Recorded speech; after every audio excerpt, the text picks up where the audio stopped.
तो साथियों आप देख रहे हैं खोखा सिंह जी हैं जो समाजवादी पार्टी से पूर्व विधायक रह चुके हैं। सर ऐसी घटना जब होती है तो सर ऐसी घटना को सर आप कैसे देखते हैं? देखिए बड़ा दुर्भाग्यपूर्ण है हमारे क्षेत्र में इतनी बड़ी घटना कब हमारे क्षेत्र में क्या पूरे जनपद में ऐसी घटना कभी नहीं हुई। आज जिस जमीन को लेकर एक ब्राह्मण और एक यादव परिवार बर्बाद हुआ है, 5-5 हत्या ब्राह्मण परिवार की हुई है और वहीं दूसरी परिवार में एक मतलब प्रेमचंद की हत्या हुई है। इसका मूल कारण कोई नहीं पूछ रहा है, इसको जातिगत रंग दिया जा रहा है। ये दुर्भाग्यपूर्ण है। भारतीय जनता पार्टी के विधायक, सदर विधायक ने जिस प्रकार का उत्तेजनात्मक भाषण दिया है, इससे समाज का भला नहीं होने वाला है। मैं आपसे ये पूछना चाहता हूँ, मैं आपको प्रमाण देता हूँ, हमारी भी बात मत सुनिएगा, हम कोई ऐसी बात नहीं करते। रुद्रपुर तहसील में जो भी एसडीएम, जो भी एसओ, जो भी सरकारी अलमा, चाहे इस विधानसभा क्षेत्र में एकौना हो, मदनपुर हो, रुद्रपुर हो, गौरी बाजार हो, भलवनी क्षेत्र का हो, अभी नई सुरौली बनी है उसका हो, बिना तो मंत्री रहे हैं जयप्रकाश जी, बिना इनकी मर्जी के किसी की नियुक्ति नहीं होती। यहाँ एक एसडीएम हुआ करते थे गिरी जी, सूर्यभान गिरी, वो यहाँ एसडीएम थे, अरे तहसीलदार थे, उनको प्रमोशन भी दिलाया इन्होंने। और समझ लीजिए आप कि प्रमोशन होने के बाद उस एसडीएम के कार्यकाल में जितने भी लंबित मुकदमे थे, पैसा लेकर क्षेत्रीय विधायक मंत्री के इशारे पर न्याय किसी को नहीं मिला। कमरे में बैठ के फैसला लिख दिए गए। उनके खिलाफ ये शब्बीर अहमद है, इसने धरना दिया। और आपको आश्चर्य होगा सुन के कि 151 में इसको 1 साल तक 1 महीने तक जेल में, डिस्ट्रिक्ट जेल में बंद किया गया। ये आपने कहीं सुना होगा नहीं नजीर। दूसरी बात मैं कहना चाहता हूँ, ये है सरकारी, हमारे रुद्रपुर में कस्बे में ये सरकारी चमड़े का उद्योग है जो भारत केंद्रीय उत्तर प्रदेश सरकार कानपुर इंडस्ट्री के माध्यम ये बनाई गई थी। 1 करोड़ की बिल्डिंग गायब कर दी गई और इसकी प्लाटिंग करके आपके हमारे माननीय मंत्री जी, विधायक जी के गुर्गों ने जो जमीन माफिया है उन्होंने बेच दिया। इसकी भी हमने शिकायत में किया। ये तहसील के सामने ये पोखरा, ग्राम सभा रामचक्का पोखरा है, इसको भी बेच दिया गया, इसमें भी प्लाटिंग कर दी गई, इसका भी विरोध किया और आगे आपको दिखाता हूँ। मतलब इस प्रकार के कई मामले एक प्रकार सुन लो भैया, जब आप लोग मीडिया के हो तो जरा जानो, हम कोई राजनीतिक व्यस्त हो। ये चेयरमैन है हमारे बच्ची देवी टाउन एरिया की, पूर्व चेयरमैन, इसका मकान कब्जा कर लिया गया। ये लड़ती रही, धरना देती रही, कोई कार्रवाई नहीं हुई। हमारा कोई जातिगत बात नहीं हो रही है। ये वर्मा जी का मकान है, पैसा लेकर भू माफियाओं के साथ एसडीएम संजीव कुमार उपाध्याय ने इसको भी कब्जा करा दिया। मैं विधायक रहा हूँ, ये मेरे गांव का कहानी है। एक गांव सभा का खलिहान, इसको खूब गौर से देख लीजिए आप, आपको हरियाली दिख रही होगी। ये धान की खेती हो रही है, देख रहे हैं आप। हमने कंप्लेंट किया, कंप्लेंट सुनने वाला कोई नहीं। इसके पहले देखें आप, ये दीवार गिरी हुई नजर आ रही कि नहीं आपको? जी, दीवार गिरी हुई। प्रशासन ने इसको गिराया था, लेकिन इस एसडीएम ने उठा लो। जी सर जी, इस घटना में आप आए हैं तो दिखाने का क्या उद्देश्य है? मैं बता रहा हूँ, थोड़ा सुन लो भैया, जल्दी में न रहिए, सवाल जवाब देंगे।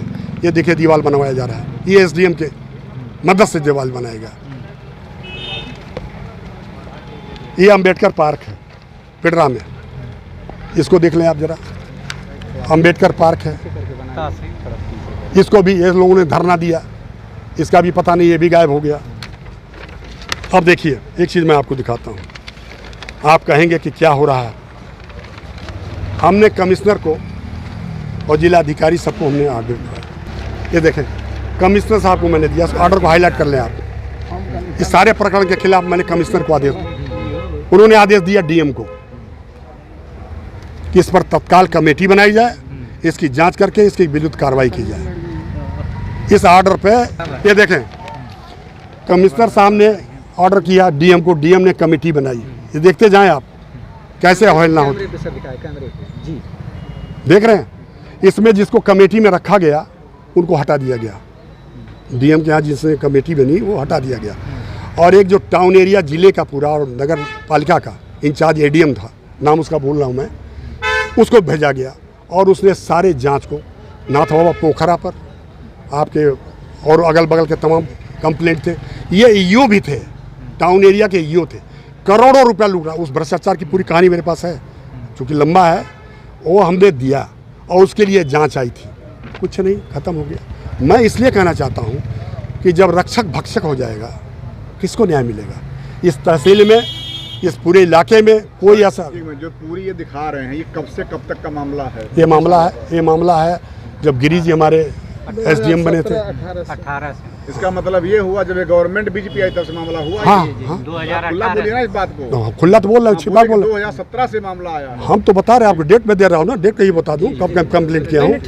मैं किसी जात का नेता नहीं हूँ, मैं समाजवादी हूँ और पूरा क्षेत्र जानता है कि खोखा सिंह, चाहे वो हरिजन हो, चाहे यादव हो, चाहे केवट कहार कुर्मी हो, ब्राह्मण ठाकुर हो, हिंदू मुसलमान, मैं सबके दरवाजे जाता हूँ। मैं ये गाड़ी चलता हूँ, जानते गाड़ी क्या साल का है ये?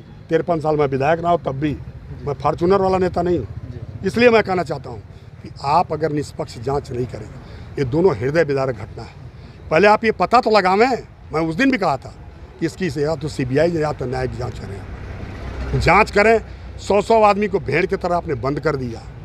एक लड़की है भेड़ियार के, जाके देखा ही है, मैं वहीं जा रहा हूँ, वो भेड़ चरा रही है, जवान लड़की भेड़ चरा रही है, रात को वहीं ठहरती है भेड़ों के बीच में। कोई घटना हो जाएगा, कौन जिम्मेदार होगा इसका?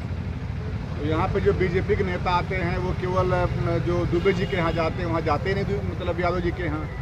वो इसलिए नहीं जा रहे हैं, उनके यहाँ खुद अंदरूनी झगड़ा है। आपको याद होगा जब विकास दुबे की हत्या हुई थी तो मुख्यमंत्री पर क्या आरोप लगा था? यह ठाकुरवादी है। समझिए, ये pressure politics Bharatiya Janata party की आपसी का है। वो प्रेशर ये बना रहे हैं कि उसका मकान गिरा दिया जाए, यादव जी का मकान गिरा दिया जाए, प्रेमचंद का। मैं आपसे पूछना चाहता हूँ, कोई गांव ऐसा नहीं बचा है जहाँ खलिहान की ज़मीन, मैंने आपको दिखाया, पोखरे की ज़मीन या खाद गड्ढा या तमाम जो सरकारी ज़मीनें जो कब्जा नहीं है और उनके मुकदमे भी चल रहे हैं। 122B की कार्रवाई 8-8 साल 10-10 साल से क्यों नहीं निस्तारण हो रहा है? और ऐसी कौन बात आ गई कि आज फसल है, आप जबरदस्ती जाके उसको नाप कर रहे हैं? क्या जैसे जब फसल है तो क्या नापने का अधिकार है इन लोगों? नहीं, कानूनन नहीं है। तब क्यों ऐसा कर रहे हैं लोग? अब इसको हम क्या जवाब आपको दें? आप एक बात बता दें, प्रेमचंद मर गए, ब्राह्मण परिवार उजड़ गया, आज उसके साथ सिक्योरिटी है बेचारे की, एक बच्चा बचा हुआ है, एक बच्चा हॉस्पिटलाइज है। हमको भी दुख है, उनका घर देखा हूँ मैं पहले से भी जानता हूँ, जिसके पास 20-20 एकड़ ज़मीन हो, 20-20 बीघा। किसी ने पूछा कि इसके पहले कहाँ थे ये नेता? जब ब्राह्मण हमारा एक वीडियो पीटा गया जूते जूते और जयप्रकाश निषाद का लड़का मारा, तब ब्राह्मणवाद नहीं था।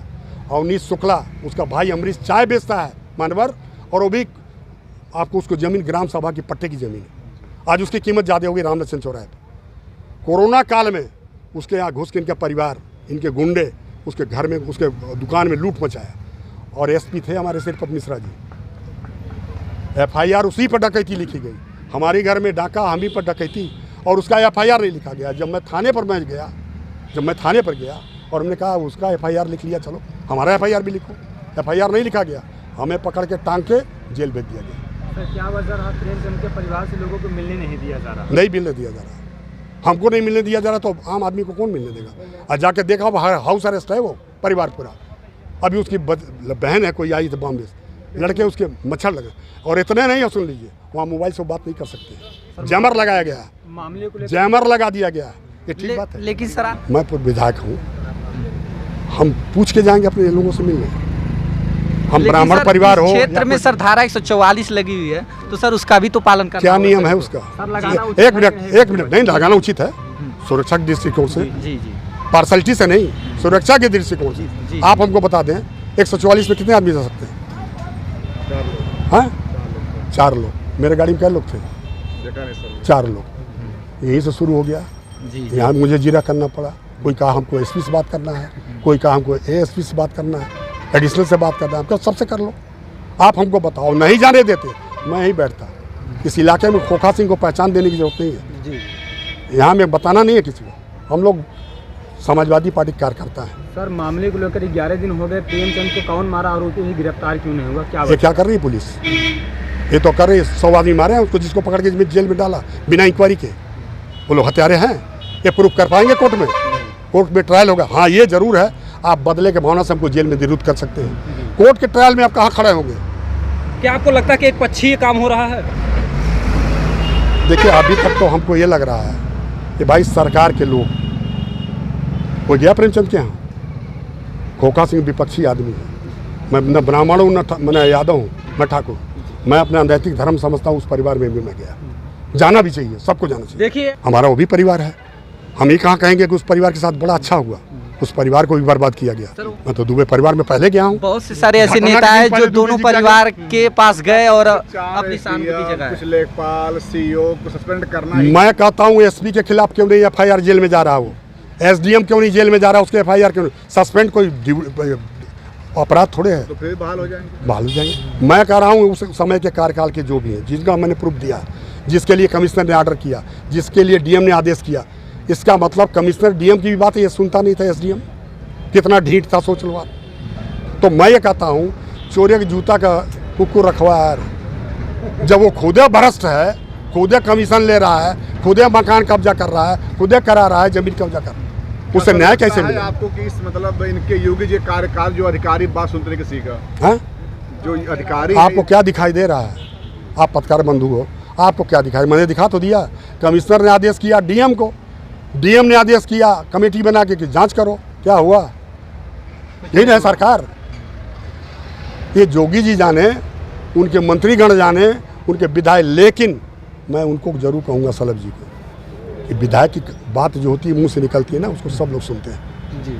आपको ऐसे बयान देने के पहले कि समाजवादी पार्टी के लोग सब गुंडे हैं।